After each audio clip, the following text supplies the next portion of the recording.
ਕੱਲ ਜਿਸ audio recording ਦਾ ਉੱਤਰ ਦਿੱਤਾ ਸੀ ਨਾ, ਉਸ ਗੁਰਮੁਖ ਪਿਆਰੇ ਦੀ ਘਰਵਾਲੀ ਦਾ ਅੱਜ ਟੈਲੀਫੋਨ ਆਇਆ ਸੀ। ਬਹੁਤ ਨਾਰਾਜ਼ ਸੀ ਤੇ ਨਾਰਾਜ਼ਗੀ ਦਾ ਵੀ ਕਾਰਨ ਹੈ ਕਿਉਂਕਿ ਇਸ ਨੇ ਬਾਹਰ ਫੈਕਟਰੀ ਜਾਣ ਤੋਂ ਇਨਕਾਰ ਕਰ ਦਿੱਤਾ ਵੀ ਮੈਂ ਕੋਈ ਕਾਰੋਬਾਰ ਨਹੀਂ ਕਰਨਾ, ਧੰਦਾ ਨਹੀਂ ਕਰਨਾ। ਮੈਂ ਹੁਣ ਘਰ ਬੈਠ ਕੇ ਨਾਮ ਜਪਣਾ, ਸਿਮਰਨ ਕਰਨਾ, ਚਿੰਤਨ ਕਰਨਾ। ਹੁਣ ਜੀਵਨ ਪ੍ਰਭੂ ਲੇਖੇ ਦੇ ਵਿੱਚ ਲਾਉਣਾ ਹੈ। ਤੇ ਸਮਝ ਸਕਦੇ ਹਨ ਗ੍ਰਸਤੀ ਭਲੀ ਭਾਂਤ ਵੀ ਕੀ ਹੋਇਆ ਹੋਵੇਗਾ ਤੇ ਕੀ ਹੋ ਰਿਹਾ ਹੋਵੇਗਾ। ਇਹ ਕਹਾਣੀ ਬਹੁਤ ਪੁਰਾਣੀ, ਘਰ ਕੀ ਕਹਾਣੀ। ਜਿਹੜੇ ਗਰੁੱਪਾਂ ਦੇ ਵਿੱਚੋਂ ਵੀ ਨੰਬਰ ਲੈਫਟ ਹੁੰਦੇ ਹਨ, ਬਹੁਤਿਆਂ ਦੇ ਪਿੱਛੇ ਵੀ ਐਸੇ ਹੀ ਕਾਰਨ ਹਨ। ਅਗਰ ਘਰ ਵਾਲੀ ਸੁਣਨ ਲੱਗ ਜਾਵੇ ਤੇ ਉਹਦਾ ਧਿਆਨ ਦੂਸਰੇ ਪੱਖ ਵੱਲੋਂ ਹਟਦਾ ਹੈ। ਆਮ ਧਾਰਮਿਕ ਪ੍ਰਚਾਰਕਾਂ ਨੂੰ ਸੁਣ ਕੇ ਨਹੀਂ ਹਟਦਾ ਹੈ, ਕਿਉਂਕਿ ਉਹ ਤਾਂ ਕਹਿੰਦੇ ਹਨ ਸੰਸਾਰ ਦੇ ਵਿੱਚ ਤਰੱਕੀਆਂ ਕਰੋ, ਕਾਰੋਬਾਰਾਂ ਦੇ ਵਿੱਚ ਧਿਆਨ ਦਿਓ।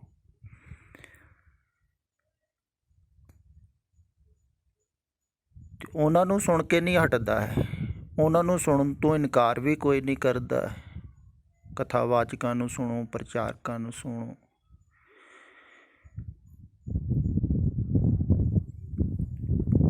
ਕਿਉਂਕਿ ਉਹ ਸੰਸਾਰ ਦੇ ਨਾਲ ਜੁੜੇ ਹੋਏ ਹਨ ਤੇ ਸੰਸਾਰ ਦੇ ਨਾਲ ਹੀ ਜੋੜਦੇ ਹਨ। ਪਰ ਇੱਧਰ ਵਾਸਤਵਿਕ ਧਰਮ ਦੀ ਗੱਲ ਹੋ ਰਹੀ ਹੈ ਤੇ ਜਿਹੜਾ ਧਿਆਨਪੂਰਵਕ ਸੁਣੇਗਾ, ਸਮਝੇਗਾ, ਉਹਨੂੰ ਸੱਚਾਈ ਦਾ ਪਤਾ ਲੱਗੇਗਾ, ਵਾਸਤਵਿਕਤਾ ਦਾ ਪਤਾ ਲੱਗਦਾ ਹੈ। ਉਹਦਾ ਧਿਆਨ ਹਟਦਾ ਹੈ ਝੂਠ ਵੱਲੋਂ, ਅਸੱਤ ਵੱਲੋਂ, ਬਾਹਰ ਪਰਿਵਾਰ ਵੱਲੋਂ ਹਟੇਗਾ, ਰਿਸ਼ਤੇਦਾਰਾਂ ਵੱਲੋਂ ਹਟੇਗਾ, ਕਾਰੋਬਾਰਾਂ ਵੱਲੋਂ ਹਟੇਗਾ ਤੇ ਦੂਸਰੇ ਮੈਂਬਰ ਨਾਰਾਜ਼ ਹੋ ਜਾਂਦੇ ਹਨ। ਤੇ ਬਹੁਤ ਨਾਰਾਜ਼ਗੀਆਂ ਹੁੰਦੀਆਂ, ਬੜੇ ਝਗੜੇ ਵੀ ਹੁੰਦੇ ਹਨ। ਐਸਾ ਹੋ ਰਿਹਾ ਹੈ, ਖਿਆਲ ਵਿੱਚ ਰੱਖਿਓ।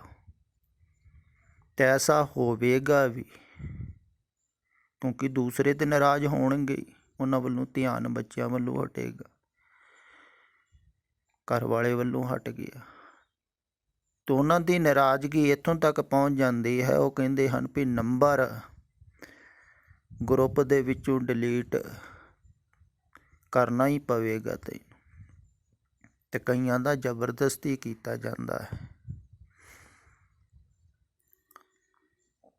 ਤੇ ਜੇ ਕੋਈ ਘਰ ਵਾਲਾ ਸੁਣਦਾ ਹੈ ਤਾਂ ਫਿਰ ਘਰ ਵਾਲੀ ਤੇ ਬੱਚੇ ਉਹ ਨਾਰਾਜ਼ ਹੋ ਜਾਂਦੇ ਹਨ, ਕਿਉਂਕਿ ਉਹਦਾ ਧਿਆਨ ਹਟਦਾ ਹੈ, ਜਿਵੇਂ ਇਸ ਗੁਰਮੁਖ ਪਿਆਰੇ ਦਾ ਹਟਿਆ ਧਿਆਨ ਬਾਹਰੋਂ, ਕਾਰੋਬਾਰਾਂ ਵੱਲੋਂ।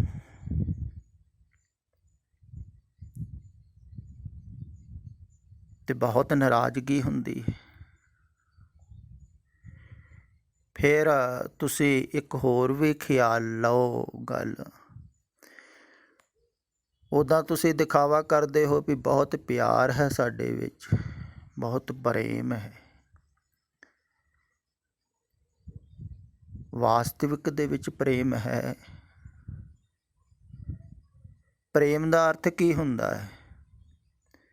ਪ੍ਰੇਮੀ ਜੋ ਚਾਹੇ ਉਹਦਾ ਸਹਿਯੋਗ ਦੇਣਾ, ਵੀ ਜੋ ਤੈਨੂੰ ਠੀਕ ਲੱਗਦਾ ਹੈ ਮੈਂ ਤੇਰੇ ਨਾਲ, ਕੋਈ ਨਹੀਂ ਭੁੱਖੇ ਮਰ ਜਾਵਾਂਗੇ ਤਾਂ ਵੀ ਕੋਈ ਨਹੀਂ, ਮੈਂ ਤੇਰੇ ਨਾਲ ਮਰਨ ਨੂੰ ਤਿਆਰ ਹਾਂ। ਪਰ ਇੱਥੇ ਸੰਸਾਰ 'ਚ ਤੇ ਉਲਟ ਹੋ ਰਿਹਾ ਹੈ ਨਾ।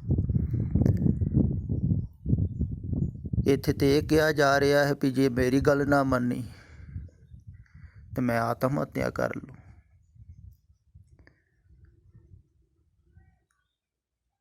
ਆਤਮ ਹੱਤਿਆ ਦਾ ਵੀ ਡਰਾਵਾ ਦਿੱਤਾ ਜਾਂਦਾ ਹੈ। ਦੇਖੋ, ਇਹ ਸਿੱਧੀ ਹਿੰਸਾ ਹੈ ਦੂਸਰੇ ਤੇ। ਮੇਰੀ ਗੱਲ ਨਾ ਮੰਨੀ, ਮੇਰੀਆਂ ਇੱਛਾਵਾਂ ਪੂਰੀਆਂ ਨਾ ਕੀਤੀਆਂ, ਕਾਮਨਾਵਾਂ ਨਾ ਪੂਰੀਆਂ ਕੀਤੀਆਂ, ਫਿਰ ਦੋਸ਼ ਦੂਜੇ 'ਤੇ ਲਾਉਂਦੇ ਹਨ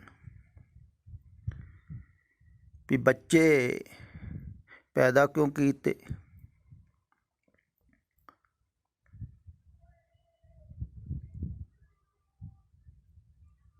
ਵੀ ਪੈਦਾ ਕਰਨ ਦੇ ਵਿੱਚ ਸਾਰਾ ਕਸੂਰ ਉਹਦਾ ਹੀ ਹੈ, ਜੇ ਫਰਜ਼ ਨਹੀਂ ਸੀ ਸਾਂਭਣਾ, ਜ਼ਿੰਮੇਵਾਰੀਆਂ ਨਹੀਂ ਸੀ ਸਾਂਭਣੀਆਂ।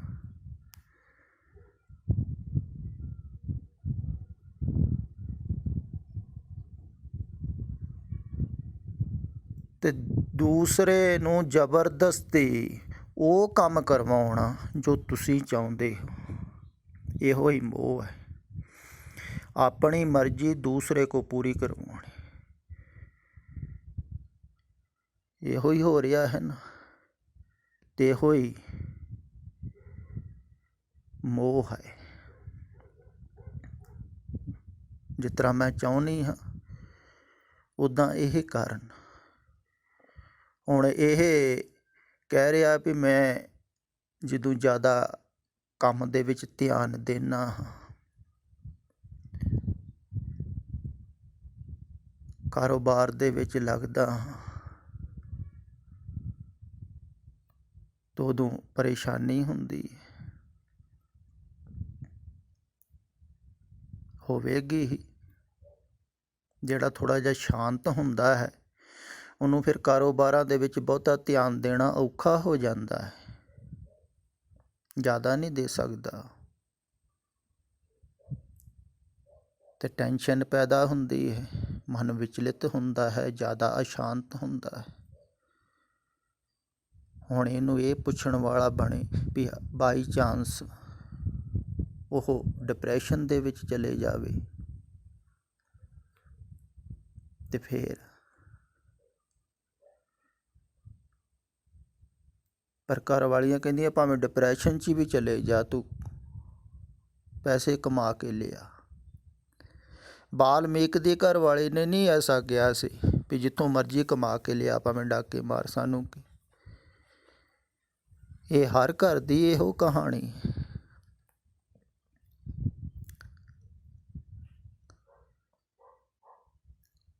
ਬਾਹਰੋਂ ਕਮਾ ਕੇ ਲਿਆਓ, ਜਿਵੇਂ ਮਰਜ਼ੀ ਲਿਆਓ, ਦੁਖੀ ਹੋਵੋ, ਸੁਖੀ ਹੋਵੋ, ਪਰੇਸ਼ਾਨ ਹੋਵੋ,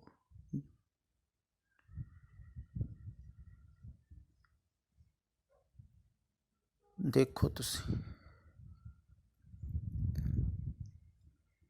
ਦੂਸਰੇ ਨੂੰ ਦੁਖੀ ਕਰਨਾ, ਪਰੇਸ਼ਾਨ ਕਰਨਾ, ਉਹ ਕੰਮ ਕਰਵਾਉਣਾ ਜਿਹੜਾ ਉਹਨੂੰ ਨਹੀਂ ਭਾਉਂਦਾ ਹੈ, ਇਹ ਹਿੰਸਾ ਨਹੀਂ ਹੈ।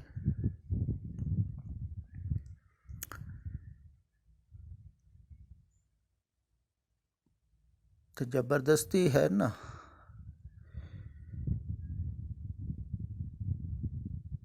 ਫਿਰ ਖਿਆਲ ਵਿੱਚ ਰੱਖਿਓ, ਇਹ ਹੁਣ ਧਾਰਮਿਕ ਹੈ। ਕਹਿੰਦੀ ਮੈਂ ਨਿਤਨੇਮ ਵੀ ਕਰਦੀ ਹਾਂ। ਦੇਖੋ, ਤੇ ਜਿਹੜੀ ਇਹ ਬਾਣੀ ਪੜ੍ਹਦੀ ਹੈ ਉਹ ਬਾਣੀ ਕੀ ਕਹਿ ਰਹੀ ਹੈ, ਉਹੋ ਹੀ ਮੈਂ ਕਹਿ ਰਿਹਾ ਹਾਂ। ਰਾਮ ਸਿਮਰ ਇਹ ਤੇਰੇ ਕਾਜ ਹੈ, ਮਾਇਆ ਕੋ ਸੰਗ ਤਿਆਗ, ਪ੍ਰਭੂ ਜੀ ਕੀ ਸ਼ਰਨ ਲਾਗ, ਜਗਤ ਸੁਖ ਮਾਨ ਮਿਥਿਆ, ਝੂਠੋ ਸਭ ਸਾਜ ਹੈ। ਹੁਣ ਗੁਰੂ ਤੇਗ ਬਹਾਦਰ ਸਾਹਿਬ ਜੀ ਕਹਿ ਰਹੇ ਹਨ, ਜਗਤ ਸੁਖ ਮਾਨ ਮਿਥਿਆ, ਝੂਠੋ ਸਭ ਸਾਜ ਹੈ, ਮਾਇਆ ਕੋ ਸੰਗ ਤਿਆਗ। ਉਹਨਾਂ ਨੇ ਤਿਆਗਿਆ ਹੀ ਨਹੀਂ ਸੀ ਨਾ। ਦੇਖੋ ਉਹ ਵੀ ਭੋਰੇ 'ਚ ਬਹਿ ਗਏ ਸਨ, ਉਹਨਾਂ ਦੇ ਨਾਲ ਵੀ ਐਸਾ ਹੀ ਹੋਇਆ ਹੋਵੇਗਾ। ਸਖਾਲਾ ਥੋੜ੍ਹੀ ਹੈ, ਖਿਆਲ ਵਿੱਚ ਰੱਖਣਾ ਹੈ ਵੀ ਆਦਮੀ ਦਾ ਸੁਭਾਅ ਪੁਰਾਣੇ ਸਮੇਂ 'ਚ ਵੀ ਐਸਾ ਹੀ ਸੀ। ਜਦੋਂ ਗੁਰੂ ਨਾਨਕ ਦੇਵ ਜੀ ਆਪਣੀ ਦੁਕਾਨ ਛੱਡ ਕੇ ਬੈਠ ਗਏ ਸਨ ਉਜਾੜ ਦੇ ਵਿੱਚ, ਉਹਨਾਂ ਦੇ ਨਾਲ ਕੀ ਹੋਇਆ ਹੋਵੇਗਾ। ਕਥਾ ਕਹਾਣੀਆਂ 'ਚ ਨਹੀਂ ਲਿਖਿਆ ਜਾਂਦਾ ਹੈ, ਪਰ ਤੁਸੀਂ ਉਸ ਅਨੁਭਵ ਦੇ ਵਿੱਚ ਦੀ ਗੁਜ਼ਰੋਗੇ ਨਾ ਤੇ ਤੁਹਾਨੂੰ ਆਪੇ ਹੀ ਸਾਫ਼ ਹੋ ਜਾਵੇਗਾ ਵੀ ਬਹੁਤ ਕਠਿਨ ਹੋਇਆ ਹੋਵੇਗਾ। ਹੁਣ ਤੁਸੀਂ ਯਾਦ ਕਰਦੇ ਹੋ ਬਾਬੇ ਨਾਨਕ ਨੂੰ, ਉਸ ਸਮੇਂ ਕਿੰਨੀ ਕਠਿਨਾਈ ਹੋਈ ਹੋਵੇਗੀ। ਉਹਨੂੰ ਥੋੜ੍ਹੀ ਮੰਨਦੇ ਸਨ ਗੁਰੂ, ਉਦੋਂ ਤਾਂ ਸਾਧਾਰਨ ਸੀ। ਉਹਦੀ ਘਰ ਵਾਲੀ ਵਾਸਤੇ ਤਾਂ ਘਰ ਵਾਲਾ ਹੀ ਸੀ ਨਾ, ਮਾਤਾ ਪਿਤਾ ਵਾਸਤੇ ਬੱਚਾ ਸੀ, ਤਦੇ ਤੇ ਚਪੇੜਾਂ ਮਾਰੀ। ਅਤੇ ਉਹ ਫਿਰ ਘਰ ਗਏ ਵੀ ਨਹੀਂ ਸੀ, ਸ਼ਾਇਦ ਡਰਦੇ ਹੀ ਨਾ ਗਏ ਹੋਣ ਵੀ ਘਰ ਗਿਆ ਅਤੇ ਫਿਰ ਇਹਨੇ ਚੈਨ ਦੇ ਨਾਲ ਬਹਿਣ ਨਹੀਂ ਦੇਣਾ, ਸੌਣ ਨਹੀਂ ਦੇਣਾ। ਫਿਰ ਘਰ ਵਾਲੀ ਜਿਹੜੀ ਹੈ ਨਾ, ਘਰ ਦੇ ਵਿੱਚ ਚੈਨ ਨਹੀਂ ਲੈਣ ਦਿੰਦੀ ਹੈ ਆਦਮੀ ਨੂੰ। ਇਸੇ ਕਰਕੇ ਬਹੁਤ ਸਾਰੇ ਆਦਮੀ ਨਸ਼ੇ ਨੂੰ ਲੱਗ ਜਾਂਦੇ ਹਨ। ਚਲੋ ਨਸ਼ਾ ਪੀ ਕੇ ਬੇਸੁਰਤ ਜੇ ਹੋਏ ਰਹੋ, ਕਹੀ ਜਾਵੇ ਜੋ ਕਹਿਣਾ।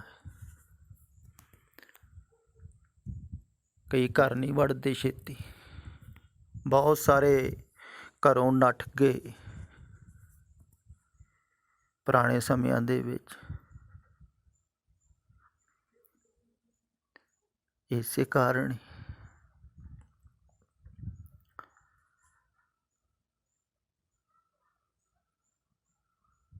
ਪਰ ਲਾਹਾ ਪਤਨੀ ਵੀ ਲੈ ਸਕਦੀ ਹੈ ਅਗਰ ਪਤੀ ਦਾ ਸਹਿਯੋਗ ਕਰੇ। ਖਿਆਲ ਵਿੱਚ ਰੱਖਿਓ।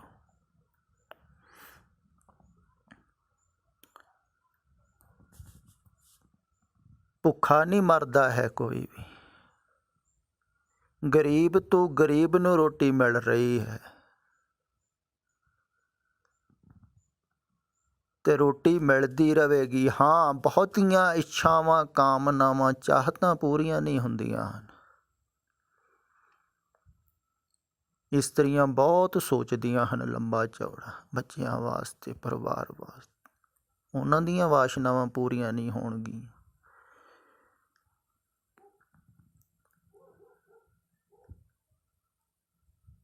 ਅਤੇ ਉਹ ਵਾਸ਼ਨਾਵਾਂ ਆਪਣੀਆਂ ਚਾਹਤਾਂ ਕਰਕੇ ਪਰੇਸ਼ਾਨ ਹੁੰਦੀਆਂ ਹਨ।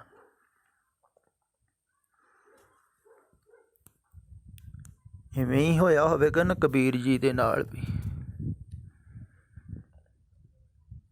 ਕਬੀਰ ਜੀ ਨੂੰ ਉਹਦੇ ਮਾਤਾ ਪਿਤਾ ਕਹਿੰਦੇ ਸਨ ਵੀ ਵਿਗਾੜ ਦਿੱਤਾ ਸਾਧੂਆਂ ਨੇ, ਸਾਧੂਆਂ ਦੀ ਸੰਗਤ ਨੇ ਵਿਗਾੜ ਦਿੱਤਾ। ਬਹੁਤ ਗਾਲਾਂ ਕੱਢਦੇ ਸਨ ਸਾਧੂਆਂ ਨੂੰ ਵੀ ਸਾਡਾ ਮੁੰਡਾ ਵਿਗਾੜ ਦਿੱਤਾ ਇਹਨਾਂ ਦੀ ਸੰਗਤ ਨੇ।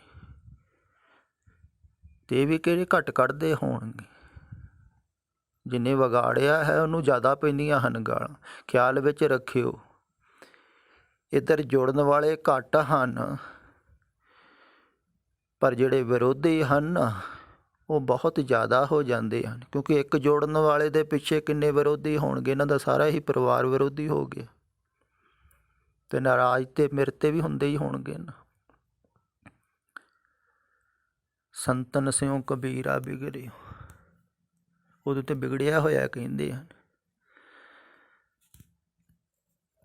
ਅਤੇ ਵਿਗੜ ਗਿਆ, ਵਿਗਾੜ ਦਿੱਤਾ। ਇਹ ਵਿਗਾੜਨਾ ਹੈ। ਉੱਦਾਂ ਦੇਖੋ, ਧਾਰਮਿਕ ਲੋਕ ਜਿਹੜਾ ਰੱਬ ਦਾ ਨਾਮ ਜਪਦਾ ਹੈ ਨਾ, ਉਹਨੂੰ ਬੜਾ ਧੰਨ ਧੰਨ ਕਹਿੰਦੇ ਹਨ। ਪੁਰਾਣੇ ਸਾਧੂ ਮਹਾਤਮਾ ਨੂੰ ਯਾਦ ਕਰਦੇ ਹਨ। ਧੰਨ ਸਨ ਉਹਨਾਂ ਦੀਆਂ ਮਾਵਾਂ ਜਿਨ੍ਹਾਂ ਦੇ ਪੁੱਤ ਨਾਮ ਜਪਦੇ।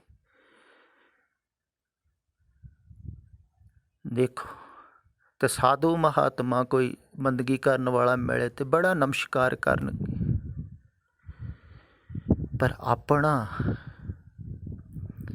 ਕੋਈ ਉਸ ਪ੍ਰਭੂ ਦੇ ਚਿੰਤਨ ਕਰਨ ਵਿੱਚ ਲੱਗ ਜਾਵੇ, ਫਿਰ ਕਿੰਨੀ ਅਖਿਆਈ ਹੁੰਦੀ ਹੈ।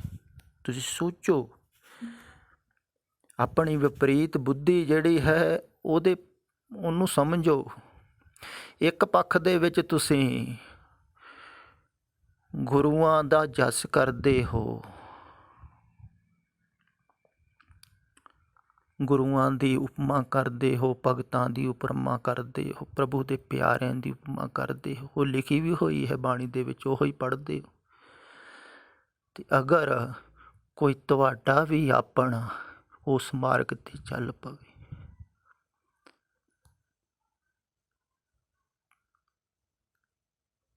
ਅਤੇ ਤੁਸੀਂ ਉਸ ਮਾਰਗ 'ਤੇ ਚੱਲਣ ਨਹੀਂ ਦਿੰਦੇ ਹੋ, ਇਹਦਾ ਮਤਲਬ ਕੀ ਹੋਇਆ? ਵੀ ਉਪਮਾ ਝੂਠ ਹੈ, ਝੂਠ ਹੀ ਹੋਈ ਨਾ। ਗੁਰਪੁਰਬ ਝੂਠੇ ਮਨਾ ਰਹੇ ਹੋ ਤੁਸੀਂ,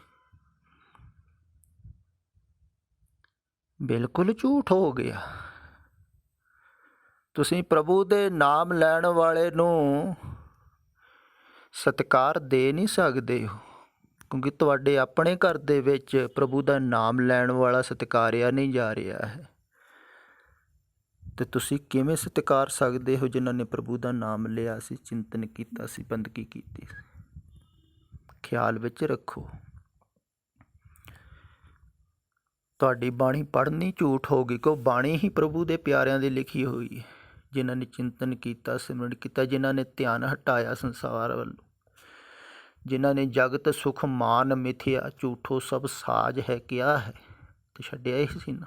ਬੈਠੇ ਸਨ ਭੋਰੇ ਦੇ ਵਿੱਚ, ਹੁਣ ਜਿਹੜੇ ਭੋਰੇ 'ਚ ਬੈਠੇ ਉਹਨਾਂ ਦਾ ਸਤਿਕਾਰ ਕਿਵੇਂ ਕਰੋਗੇ? ਕਿਉਂਕਿ ਤੁਸੀਂ ਆਪਣੇ ਦਾ ਨਹੀਂ ਕਰ ਰਹੇ ਹੋ ਜਿਹੜਾ ਬੈਠਣ ਨੂੰ ਤਿਆਰ ਹੈ। ਖਿਆਲ ਵਿੱਚ ਰੱਖੋ, ਇਹਦਾ ਹੀ ਨਹੀਂ ਕਰ ਰਹੇ ਹੋ। ਅਗਰ ਵਾਸਤਵਿਕ ਦੇ ਵਿੱਚ ਤੁਸੀਂ ਸਤਿਕਾਰ ਕਰਦੇ ਹੋ ਤਾਂ ਇਹਦਾ ਕਰੋ ਵੀ ਠੀਕ ਹੈ, ਤੁਸੀਂ ਬੈਠੋ, ਮੈਂ ਤੁਹਾਡੀ ਸੇਵਾ ਕਰਨ ਨੂੰ ਤਿਆਰ ਹਾਂ, ਜਿਵੇਂ ਮਾਤਾ ਗੁਜਰੀ ਨੇ ਕੀਤੀ ਸੀ ਗੁਰੂ ਤੇਗ ਬਹਾਦਰ ਸਾਹਿਬ ਦੀ। ਵੀ ਕੋਈ ਗੱਲ ਨਹੀਂ, ਰੱਬ ਦੇਊਗਾ ਹੀ ਨਾ, ਸਾਰਿਆਂ ਨੂੰ ਦੇ ਰਿਹਾ ਹੈ, ਆਪਾਂ ਨੂੰ ਵੀ ਦੇਵੇਗਾ।